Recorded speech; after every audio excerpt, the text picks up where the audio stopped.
Tenante du titre, l'équipe de France masculine de volley a débuté sa Ligue des Nations par une défaite en 4-7 contre l'Argentine à Québec, avec une équipe inexpérimentée. Le 30 juin 2024, l'équipe de France masculine de volley remportait la Ligue des Nations contre le Japon, en prélude d'un été magique où elle a ensuite conservé son titre olympique à Paris. Cette année, ce sont des mondiaux qui seront au programme, aux Philippines au mois de septembre, et les Bleus comptent bien y briller. Mais avant, il y a la Ligue des Nations, qu'il débute cette semaine en douceur du côté de Québec, avec un groupe rajeuni, composé de seulement 2 champions olympiques, Trevor Clévenot et Théo Fort, et 8 joueurs n'ayant jamais joué en VNL. Ce mercredi, la France affrontait l'Argentine, 8e de la dernière édition, et elle s'est inclinée en 4 manches, 25-22, 13-25, 25-22, 25-19.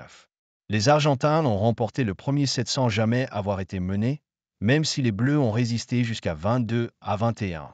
Dans la deuxième, l'Argentine n'a en revanche pas existé.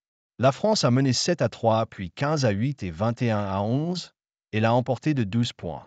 Sur leur lancée, les hommes d'Andrea Gianni ont mené jusqu'à 7-6 dans le troisième set, avant de laisser l'avantage à leurs adversaires, qui ont compté entre 1 et 3 points d'avance jusqu'à la fin du set. Enfin, dans la dernière manche, les Bleus n'étaient menés que 16-15 puis 20-18, mais ont encaissé un 5-1 pour finir, offrant la victoire aux Argentins. 4. On match frustrant. Des Argentins qui ont notamment pu compter sur des joueurs passés par le championnat de France, Pablo Kukartsev, 15 points, et Luciano Palonsky, 14 points. Côté français, Trevor Clévenot et Théo Fort terminent avec 13 points chacun. C'est un match frustrant parce qu'il y a de bonnes choses, mais encore trop d'erreurs pour tenir toute la partie à ce niveau-là, a reconnu Fort sur le site de la Fédération française de volley. On a livré un bon combat. Le premier set, on peut le mettre sur le compte de la mise en route. Le deuxième, on est vraiment bien dedans. On sert bien. On bloque bien tout le match. On a bien bloqué et bien défendu. Le troisième se joue sur de petits détails. On a des occasions qu'on ne concrétise pas en attaque.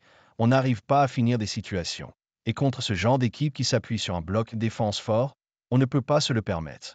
Donc c'est assez frustrant parce qu'il y avait une opportunité de faire mieux qu'on n'a pas réussi à saisir.